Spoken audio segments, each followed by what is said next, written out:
But Biden picked Kamala Harris because she's already gone through the worst of the vetting already. People kind of know a little bit about Kamala. She has been able to roll through a lot of bumps and bruises. One of the interesting things about Kamala, though, is she really had two good moments in her campaign. First was her launch, where she had a big speech, big crowd, got a lot of hype going. And then the first debate, she had a really good debate and took a pretty clear lead as the anti-Biden. Really, Biden led most of the time, but Kamala became the first alternative as the debates began. And it was largely based on this moment. This is from the debate. You'll probably remember this, Kamala and Joe Biden. It's personal, and I was actually it was hurtful to hear you talk about the reputations of two United States senators who built their reputations and career on the segregation of race in this country. And it was not only that, but you also worked with them to oppose busing. Uh-oh. And, you know, there was a little girl in California. Oh, who was it? Who was part of the second class to integrate her public school. What was her name, though? And she was bused to school every day. I don't know her name. And that little girl was me. I supported the ERA from the very beginning when I ran Vice President Biden, 30 seconds, because I want to bring other people into this. I supported the ERA from the very beginning. I'm the guy that extended the Voting Rights Act for 25 years. We got to the place where we got 98 out of 98 votes in the United States Senate doing it.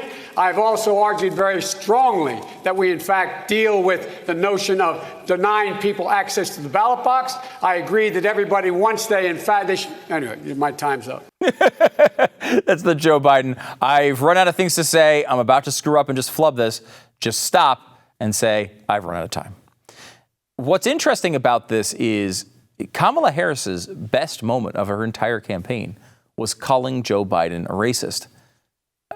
Does the Biden campaign have knowledge about this? I mean, was she right? Is that why they thought, she was really perceptive there? I mean, she really nailed that whole busing thing. I really am a racist. I should pick her. I don't know. It's possible. I think it's interesting, too, to see that Kamala had that whole affair with Willie Brown.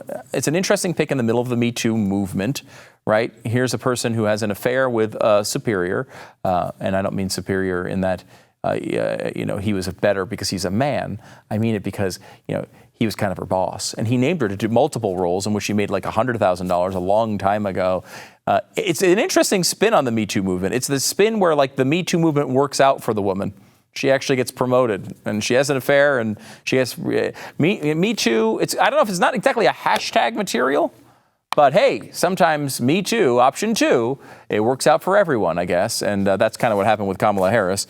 That's a bizarre part of it. The law and order thing is interesting, I think, with Kamala. She is maybe a little bit too law and order, but this is something I said back when this was going on and we were talking about her presidential aspirations. The things that you get bashed in the primary about are the things you put in your own commercials when the general election comes. And that is one of the reasons why Kamala gets this nod, because yes, she is a quote unquote prosecutor and she was tough on crime. And a lot of people, the AOCs of the world, did not like that. But you know who will like that? The middle of the electorate. The people who are saying, I kind of don't like Trump, but I really don't want to see my cities burned to the ground. Biden is playing to that audience, whether you believe it or not. I mean, this is not to say that I think she's good on crime, but she will be able to say, hey, look, I was being bashed by the left.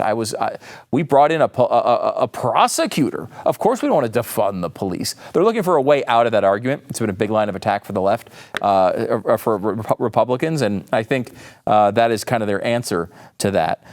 Another big positive for Kamala and why she was picked by Biden, she doesn't even try to hide it. She will take big donor money. She's not like Elizabeth Warren, who says, oh, well, I want to take small dollar donations. That's not her. She's not Bernie Sanders on this stuff. She's more Pete Buttigieg. She wants to go in there and say, you know what? Give me a bunch of cash. Would you run a hedge fund? You run a movie studio? bring the cash in. Let me show up. She's got a big base of California donors, a lot of Hollywood connections. She actually had twice as many former Clinton and Obama bundlers on her team than any other candidate at one point in the race. She outraised all of the candidates with the big money. Buttigieg was the only one who was really even competitive with her. So that is kind of one of those things where it's a weak point for Biden. He was not able to raise money during the primary. He's not good at raising money. What he's good at is, what they would call retail politics, where he's going around and he's sniffing people's hair. Not going to be able to do a lot of that right now. He needs somebody to go out there and raise some cash from big money donors. Kamala, that's her game. She's really, really good at that. Let's see, what else? And we're going over that. This is kind of interesting and a very strange one. I think, again, part of the way that they will play toward the middle, and they will go after there's certain big money donors that will like this position. Kamala Harris is, unlike a lot of the people on the crazy left, actually doesn't want Israel to blow up. I know, it's crazy. She actually got in trouble for this during the primary, and it's another play to the middle. Someone who would say, "Oh, I'm not a BDS person. I'm not that person. I want Israel to survive. I'm not a conservative on it, but I still don't want. I don't think they're the enemy." Well, Kamala Harris, oddly, in that, let me give you a quote from an article about this. Her support for Israel is central to who she is, Harris campaign communication director told McClatchy. She's firm in her belief that Israel has the right to exist and defend itself, including against rocket attacks from Gaza. You can't even call them attacks in the Democratic Party normally. This is something that they will probably play up as we get closer to the actual end of this. Harris, let's see if there's anything more. I mean, she never did catch fire, though, and that is, I think, the big worry. She doesn't need to catch fire as the vice president. She just needs to not screw it up. And Biden likes, I think, her ability to be able to be competent in a debate. She did have some good moments in the debates. She was never horrifically bad in the Democratic debates. She was very low energy a couple of times, especially after that first one. She kind of had a Romney performance, had a really good first debate, and then kind of fell apart after that.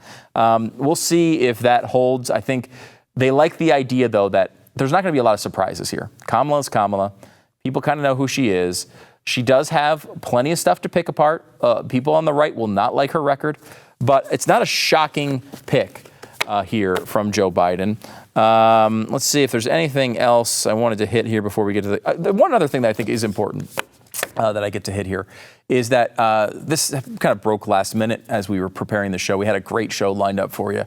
And I think mentally, you need to give me credit for that great show. To be fair, you should think about this and think mentally that you saw a fantastic show about some other topic that I'll probably just do another day now.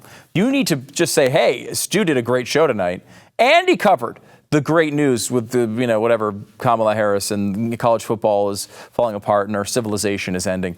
Yeah, he did all that other stuff, but imagine how good the show was that I didn't do for you. You should really give me credit for that. I deserve points for the show that I would have done tonight.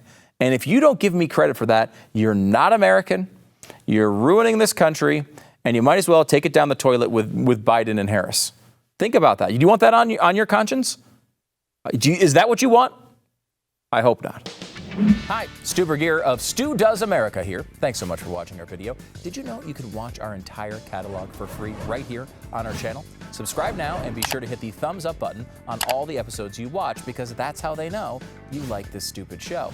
And that little bell in the corner as well. Make sure you click that. You'll get notifications every time we post new content. Stu Does America every weekday at 8 p.m. Eastern right here.